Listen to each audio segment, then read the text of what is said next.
O Salmo 121 não tem um autor conhecido. Ele é um salmo que fala a respeito da confiança em Deus. E ele se divide em três partes. Na primeira parte, o salmista fala que nas situações difíceis ele olha para o céu, porque é do céu que vem a solução e a resposta, porque Deus está no céu. Versículo 1: Eleva os olhos para os montes, de onde me virá o socorro? É como se o salmista dissesse assim para nós: na hora da frustração, da decepção, do problema, da falta de solução, eu elevo os olhos para os montes. Afinal de contas, de onde mais é que pode haver solução, resposta, resultado, algo de bom que resolva o meu problema? De onde é que vai vir o socorro no momento da tristeza, da angústia, da aflição, da ansiedade, da falta de resposta, da falta de solução de alguma coisa na minha vida? Tem algum outro lugar onde eu possa ter a resposta? Não tem. Então, sempre que eu estiver passando por essas provações, eu não fico pensando em pedir alguma coisa para o meu pai, para minha mãe, para o meu amigo, para o presidente, para o governador, para o prefeito. Quando eu estou em situação terrível, eu já sei o que eu faço. Eu elevo os olhos para os montes. Então, o versículo 1, ele tem essa aplicação prática na nossa vida. O que você faz quando você está passando por uma angústia, por algum problema? O salmista nos revela o que ele faz. Ele diz para nós: eleva os olhos para os montes. É isso que eu faço. Afinal de contas, quando eu estou decepcionado, frustrado, sem resposta e sem solução, da onde é que vai vir o meu socorro? Para mim, o salmista do Salmo 121, ele nos dá a resposta. Para mim, é como se ele dissesse para nós assim: para mim, versículo 2: o meu socorro vem do Senhor, que fez o céu e a terra. Então, a primeira parte do Salmo 121 é: eu olho para o Senhor nos momentos em que preciso do socorro. Essa é a primeira parte. Essa primeira parte, o salmista mostra que a confiança dele está totalmente no Senhor. E tem um sentido para nós quando lemos esse versículo primeiro. O que você faz quando você está em situações em que você precisa de um socorro? Porque muitos de nós correm de um lado para o outro. Correm para o psiquiatra, para o psicólogo, para o contador, para o banco, para renovar empréstimos. E fazemos tudo isso muitas vezes sem consultar ao Senhor. Sendo que o Senhor, ele fez o céu e a terra. Então é uma grande tolice tomar tantas providências e fazer tantas coisas sem o direcionamento do Senhor. No Salmo 127 está escrito aqui que se o Senhor não edificar a casa, em vão trabalham os que edificam. Se o Senhor não guardar a cidade, em vão vigia a sentinela. O versículo 2 fala que é inútil se levantar de madrugada, repousar tarde, comer o pão de dores, Tem uma outra versão que diz assim: comer o pão que penosamente granjeastes, o pão que com muita penúria vocês conquistaram, pois ele assim dá a ele aos seus amados o sono. É Deus que dá a proteção e a tranquilidade. Retomando para o Salmo 121, o salmista fala: o meu socorro vem do Senhor que fez o céu e a terra. Ele está dizendo no versículo 2 que é do Senhor que vem o socorro dele. Então ele está dizendo, nas situações de angústia, eu elevo os meus olhos para os montes. Essa é a primeira parte. A segunda parte, ele fala: por que eu elevo os olhos para os montes? Porque o meu socorro vem do Senhor, que fez o céu e a terra. Se o Senhor fez o céu e a terra, ele é o Criador. Então a segunda parte desse salmo é: o meu socorro vem do Senhor que criou todas as coisas. Essa é a segunda parte desse salmo. Esse Deus que é criador, completando a segunda ideia, ele é criador, ele, versículo 3, não deixará vacilar o teu pé. Ele não vai deixar o teu pé vacilar. Significa que ele não vai deixar você tomar um passo errado. Por que que ele não vai deixar? Porque, afinal de contas, ele fez o céu e a terra. Se ele fez o céu e a terra, e ele é o criador de todas as coisas, ele conhece todos os caminhos. Então, na hora que você for tomar uma decisão, for dar um passo, ele não deixará vacilar o teu pé. Se o Senhor é aquele que você pede socorro, então aquele que te guarda não tosquenejará. Ele não dorme, ele não tira cochilo. Tosquenejar é tirar cochilo. Aquele que te guarda não vai tirar cochilo. E quando ele fala que o Senhor não tosquenejará, que ele não vai tirar cochilo, significa que ele estará vigiando e protegendo você a cada segundo, a cada milésimo de segundo. Porque o guarda, o sentinela, ele pode tirar uma pestana, ou seja, ele pode cair em um cochilo. E que ele caia no cochilo por um minuto que seja, já basta para que você esteja desprotegido. Mas o Senhor, ele não tosquenejará, ele não tira cochilo.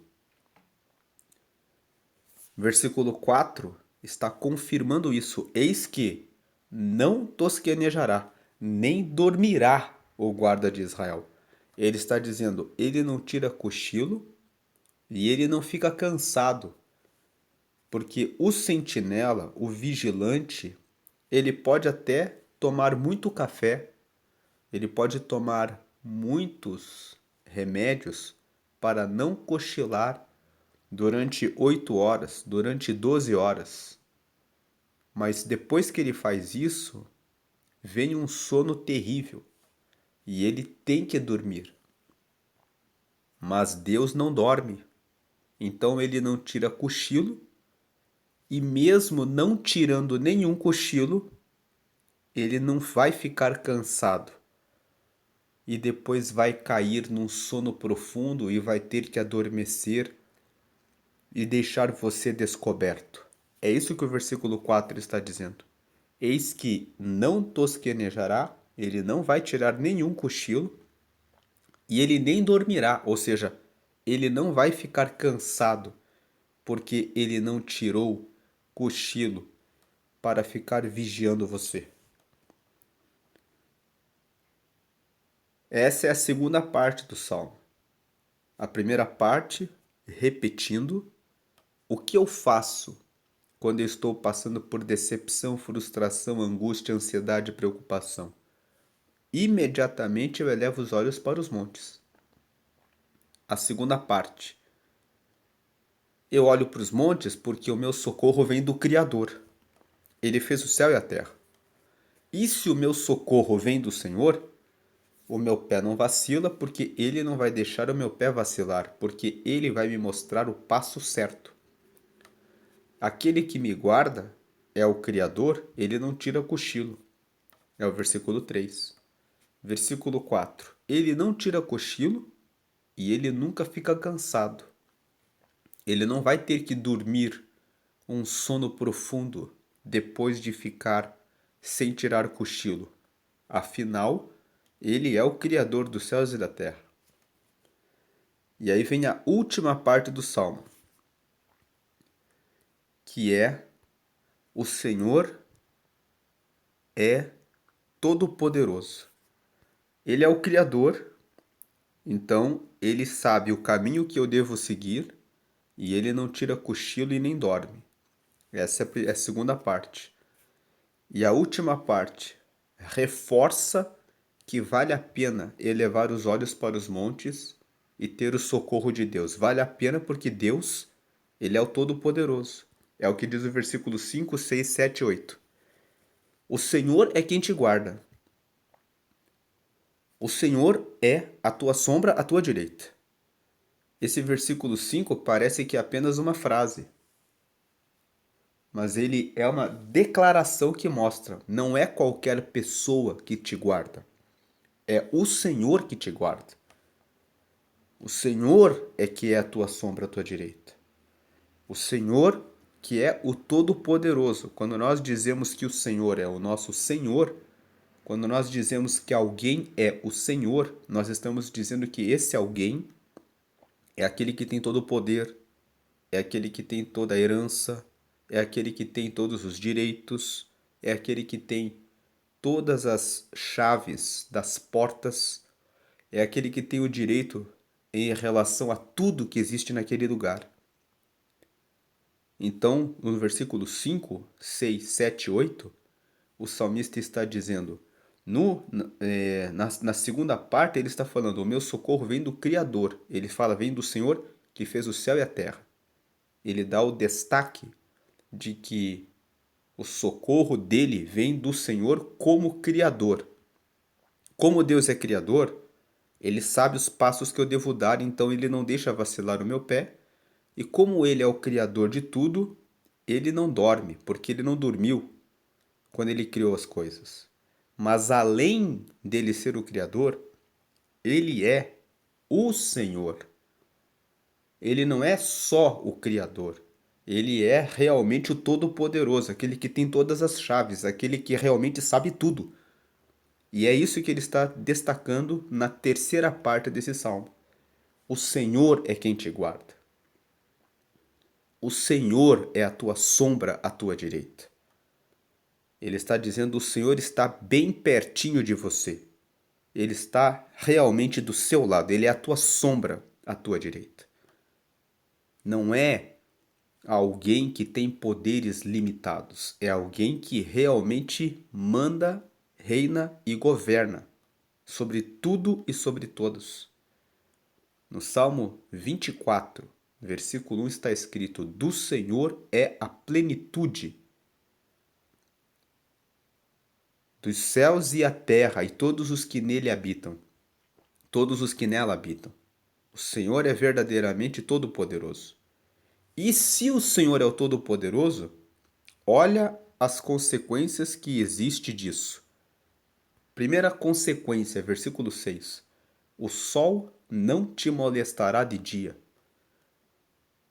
Se a vida começar a arder e ficar em um calor terrível sobre você, isso não te molestará, nem a lua de noite.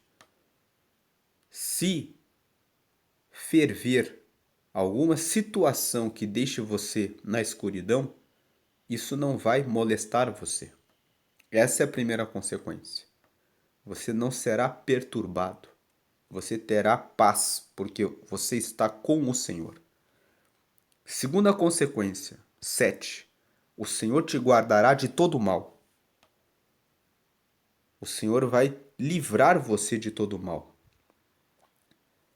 E no versículo 7 tem duas consequências. Ele vai livrar você de todo o mal. E a outra consequência, ele guardará a tua alma. Se você vier a morrer, a tua alma está guardada para a vida eterna quando você confia no Senhor. E o que mais vai acontecer? Vai acontecer o que está no versículo 8. O Senhor guardará a tua entrada e a tua saída em todos os lugares onde você passar, desde agora e para sempre, a partir do momento em que você fala agora, a minha confiança está nele, desde agora, o Senhor, o Criador, não vai tosquenejar, ele não vai tirar nenhum cochilo e ele não dormirá até que você seja vitorioso. E se é o Senhor que te guarda, então ele é a tua sombra à tua direita, ele realmente está bem do seu lado para te dar essas bênçãos. O Salmo 121 é um salmo que fala da confiança absoluta em Deus. E ele traz uma aplicação prática para a nossa vida, que é de experimentar a proteção do Senhor de maneira absoluta. Muitos cristãos, mesmo sendo pessoas que estão há muitos anos na igreja, não conhecem o poder e não vivenciam esse salmo na sua própria vida. Correm de um lado para o outro carregados de angústia e preocupação, sempre se lamentando e chorando, sem tomarem posse da amizade com Deus. Você pode, com base no Salmo 121, de acordo com o que está escrito aqui, receber a proteção de Deus de maneira absoluta. Mas o salmista, para receber essa proteção do Deus Criador, que não tira cochilo e não dorme, e também do Deus Todo-Poderoso, que pode ser a tua sombra à tua direita e pode te proteger do calor do sol, do ardor das situações da vida, do dia mau, que é o dia escuro, da noite escura, do dia frio, em que você está de repente cercado por pessoas que são frias e que não dão importância, não se preocupam com o seu mal e realmente não tem nenhuma preocupação de tirar de você tudo o que você tem. É isso que ele fala da lua da noite, fala sobre a frieza da vida. Se você estiver nessa situação, quando você tem o Senhor, é Ele que te guarda de todo mal. É Ele que guarda você até na hora da morte, concedendo a você a vida eterna. E Ele é que vai guardar a sua entrada e a sua saída em todo o tempo. Ele será aquele que guarda você como a menina do olho dele, como diz o Salmo 17, versículo 8.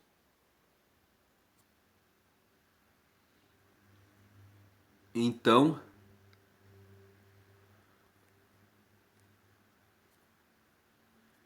que você possa ter a sua total confiança em Deus. Esse Salmo 121, ele faz parte do grupo de salmos que se chama Cântico dos Degraus.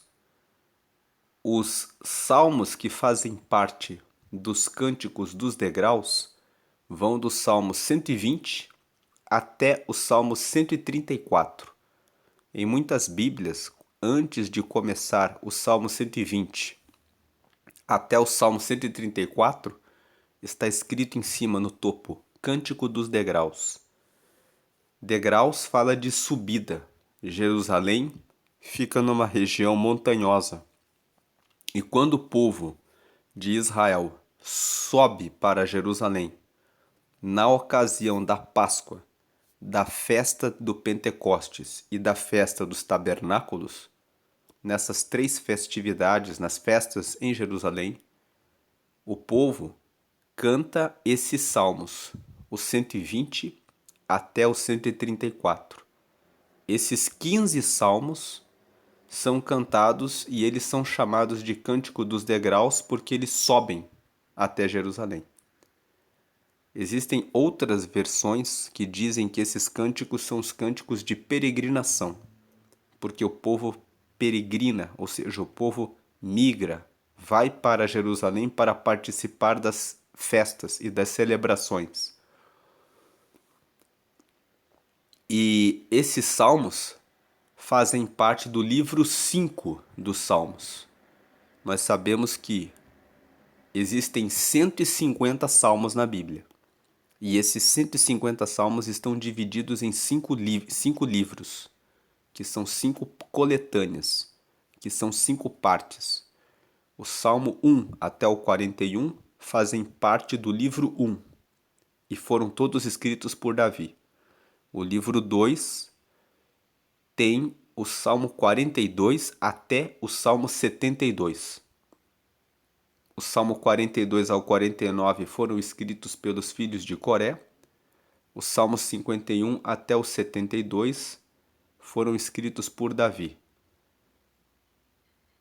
Os Salmos 66, 67 e 71 não está escrito que foi Davi que escreveu, mas só que a forma como esses salmos foram escritos indicam que foi ele que escreveu. E por essa razão se afirma que foi ele que escreveu o Salmo 51 até o 72. O Salmo 72 tem alguns que dizem que foi Salomão que escreveu. Mas o último versículo diz assim: findam-se aqui os salmos de Davi. É o texto do último versículo do Salmo 72. Então se diz que foi Davi que escreveu todos esses salmos, do 51 ao 72, do livro 2. O livro 3 vai do Salmo 73 até o Salmo 89. E o livro 3 é um livro dos salmos que praticamente tem todos os salmos escritos por Asaf e sua família. Asaf escreveu o Salmo 73 e os seus descendentes escreveram o Salmo 74, e ele escreveu mais alguns dos salmos até o 82. O Salmo 83 é de autoria desconhecida. Os Salmos 84, 85 e 87 foram escritos pelos filhos de Coré. O Salmo 86 foi escrito por Davi. E o Salmo 88 foi escrito por Emã e o 89 por Etã. Em 1 Crônicas, no capítulo 6, você pode ler a lista dos levitas que eram responsáveis pela adoração no templo, e lá você vê na lista os nomes de Emã e Etã. Então nós sabemos que Emã e Etã eram levitas, mas o Emã escreveu só o Salmo 88 e o Etã escreveu só o Salmo 89. Já os filhos de Coré escreveram mais salmos. Eles escreveram os Salmos 42 a 49 do livro 2 e os Salmos 84, 85 e 87 do livro 3. Aí depois nós chegamos no livro 4, que vai do Salmo 90 até o Salmo 106. E o livro 4 tem duas características. Primeiro, a maioria dos salmos do livro 4 é de autor desconhecido.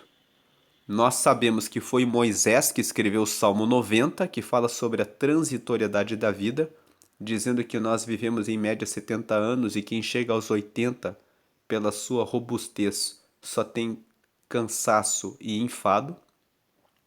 O Salmo 91 fala sobre a segurança do Altíssimo. Alguns dizem que foi Moisés que escreveu e outros dizem que foi Davi. Depois o Salmo 95 tem um texto em Hebreus, capítulo 4, versículo 7, que fala: foi Davi que escreveu essa frase. E a frase é uma frase que é um trecho do Salmo 95. Então eles dizem que foi Davi que escreveu o Salmo 95 porque o autor que escreveu Hebreus fala que foi Davi que escreveu aquela frase que está no Salmo 95. Depois o Salmo 103 está escrito que foi Davi que escreveu no texto original da Bíblia. Então, tirando o Salmo 90, que é de autoria de Moisés, o Salmo 95, que tem uma referência indireta, que foi escrito por Davi, e o Salmo 103, que fala que foi escrito por Davi, todos os outros salmos do livro 4, que vai do Salmo 90 até o 106, são de autor desconhecido. Essa é a primeira característica dos salmos do livro 4. A segunda característica dos salmos do livro 4 é que a maior parte deles fala a respeito, são cânticos de louvor. Você abre o Salmo 92 e fala que o Senhor é digno de glória, o 93 fala que o Senhor reina, o 95 fala vinde e louvemos ao Senhor, o 96 e o 97 fala o Senhor reina, o 98 e o 99 fala cantai ao Senhor, louvai ao Senhor, o 100 fala celebrai com júbilo ao Senhor, o 101 fala louvai ao Senhor, o 103 e o 104 repetem o tempo todo bendizei ao Senhor, bendizei ao Senhor. O 105 fala cantai ao Senhor, o 106 fala louvai ao Senhor. Então, o livro 4, a maior parte dos salmos fala a respeito de louvar, cantar e bendizer ao Senhor, com exceção do Salmo 90, que fala a respeito da provisoriedade da vida, o 91, que fala sobre a segurança do Altíssimo, o 94, que fala sobre a vingança, que só pertence ao Senhor, e o 102, que fala sobre a angústia e a aflição. Aí nós partimos para o último livro da Bíblia, dos Salmos, que corresponde ao livro 5, que vai do Salmo 107 até o Salmo 150. Nesses salmos, nós temos algumas informações. A primeira informação: no livro 5, você tem o menor salmo da Bíblia, que é o 117. Você encontra o meio da Bíblia, que é o Salmo 118. E você encontra o maior salmo da Bíblia, que é o Salmo 119. A segunda informação é que no livro 5, você encontra os salmos que fazem parte de um conjunto chamado Halel egípcio. Halel se escreve H-A-L-L-E-L, Halel. E Halel egípcio é o conjunto do Salmo 113 até o Salmo 118. Esses 6 salmos são cantados quando o povo sobe para a festividade da Páscoa em Jerusalém, e eles cantam esses salmos do 113 ao 118 para recordar que foi o Senhor que retirou o povo de Israel da escravidão no Egito. Por isso que o nome é Halel egípcio.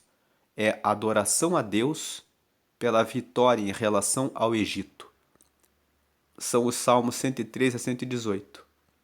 E ainda dentro do livro 5, você tem o conjunto dos salmos que faz parte dos cânticos dos degraus, que são os salmos 120 até o salmo 134, que nós já falamos no começo desse vídeo, sobre os cânticos dos degraus, que eles sobem para Jerusalém em peregrinação nas épocas das festas da Páscoa, do Pentecostes e dos Tabernáculos, e eles cantam esses salmos, do 120 até o 134. E, por fim, os salmos, no texto original, são chamados Tehillim. Se escreve T-E-H-I-L-I-M, e Tehillim significa louvores. Então, o livro de Salmos, no texto original na Bíblia, é conhecido como livro dos louvores. Mas não são todos os salmos que são louvores. O livro 4, a maioria são louvores. Mas existem vários tipos de salmos. Os salmos correspondem às formas como os homens se relacionaram com Deus no passado e revelam como nós podemos nos relacionar com Deus. Nos salmos, nós encontramos salmos em que se pedia vingança contra os inimigos. Salmos imprecatórios, nós chamamos assim. São aqueles salmos em que você vê palavras dizendo que o meu inimigo morra. O Salmo 109 é o salmo imprecatório por excelência. Ele fala que exista um outro inimigo acima do meu inimigo, que a sua esposa seja viúva, que os seus filhos sejam órfãos e que Satanás esteja à sua direita. Isso tudo está escrito no Salmo 109. Quem escreveu o Salmo 109 foi Davi. Então, existem momentos em que e Davi era o homem segundo o coração de Deus. Por que isso? Porque Davi era sincero. Quando ele desejava a morte do seu inimigo, ele ia até Deus e dizia: Deus, o desejo que eu tenho é esse. Ele revelava o que estava dentro do seu coração. Mas se você continuar lendo os salmos imprecatórios, sempre você verá no final alguma frase que diz assim: Mas eu confio no Senhor, é do Senhor que vem a minha resposta. Então, quem disse para você, ou quem fala por aí, que os salmos imprecatórios são a prova de que nós podemos orar pedindo a morte do nosso inimigo, não leu a Bíblia direito. A Bíblia tem que ser lida como uma unidade.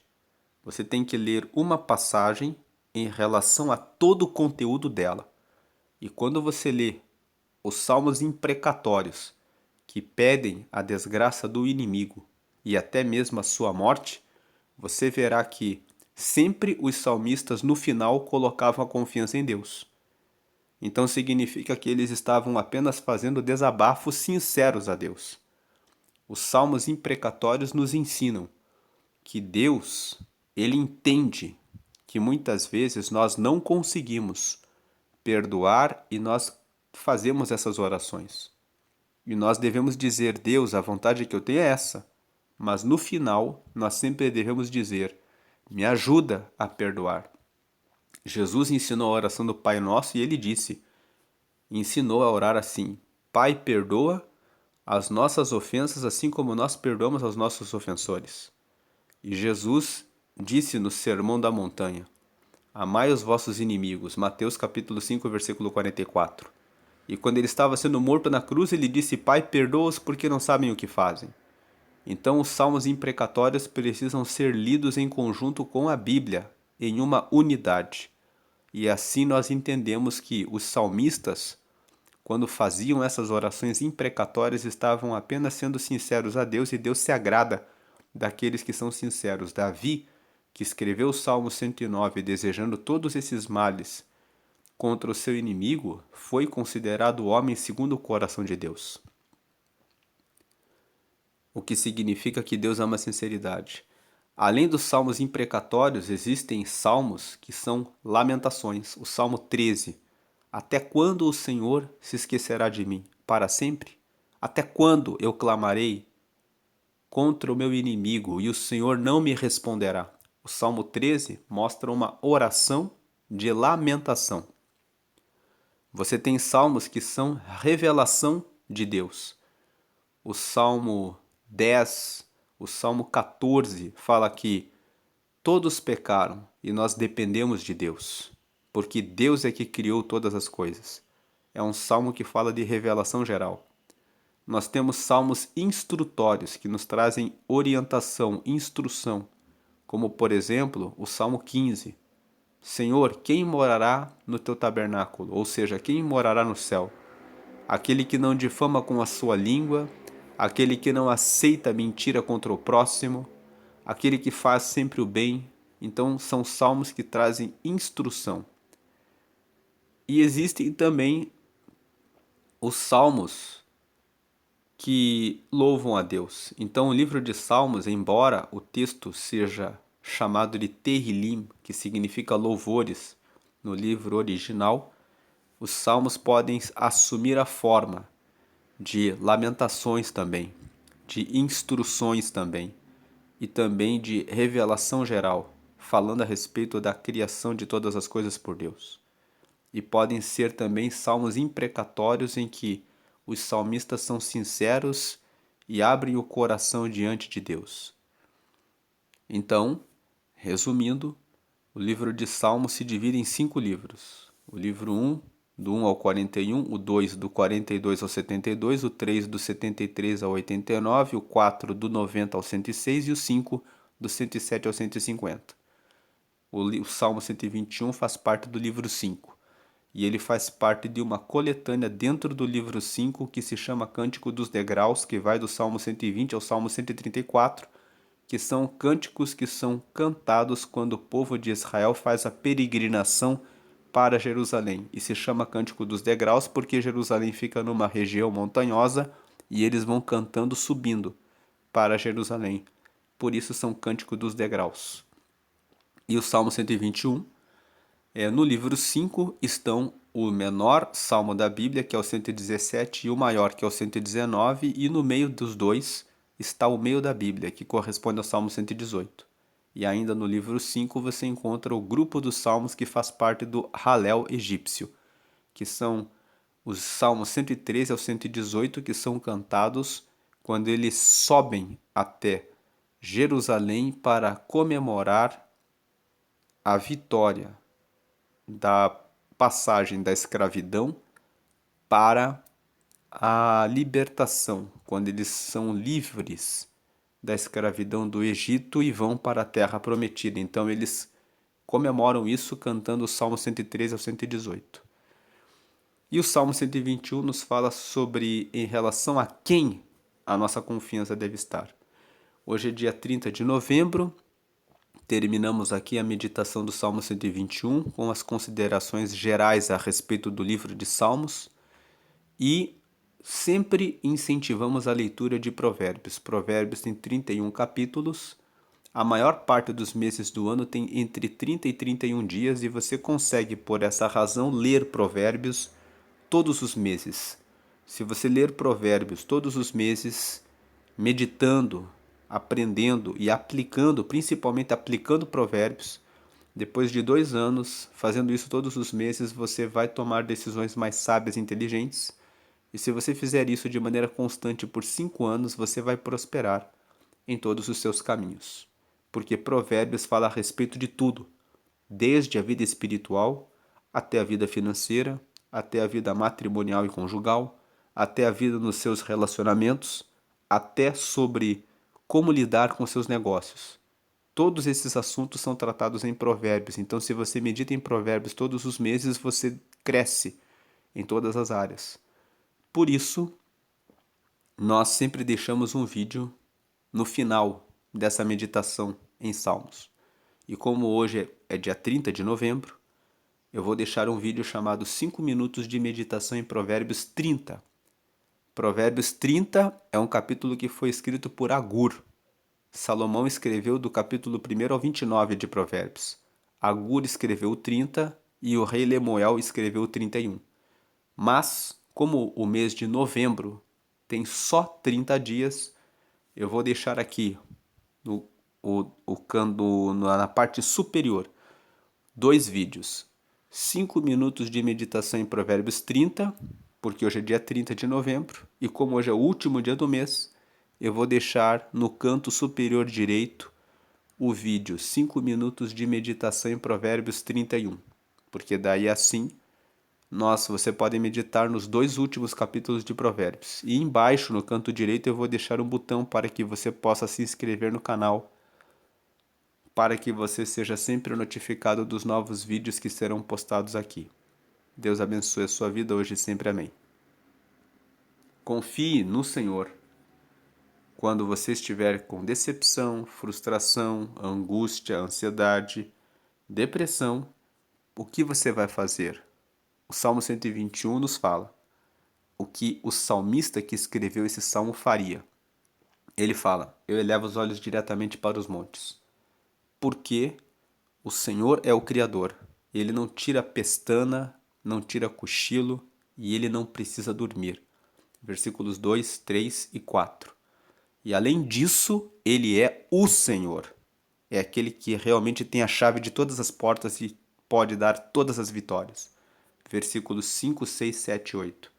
O sol não te queimará, o frio da noite não te incomodará, ele te guardará de todo o mal, ele guardará a tua alma depois da morte. e Ele guardará a tua entrada e a tua saída desde agora e para sempre, porque o Senhor é realmente o Senhor. Ele é o Criador. Ele é aquele que está elevado nos montes, acima dos montes. Ele é o Criador e Ele é o Todo-Poderoso. Essa é a mensagem do Salmo 121. Confie sempre no Senhor. Deus abençoe hoje e sempre. Amém.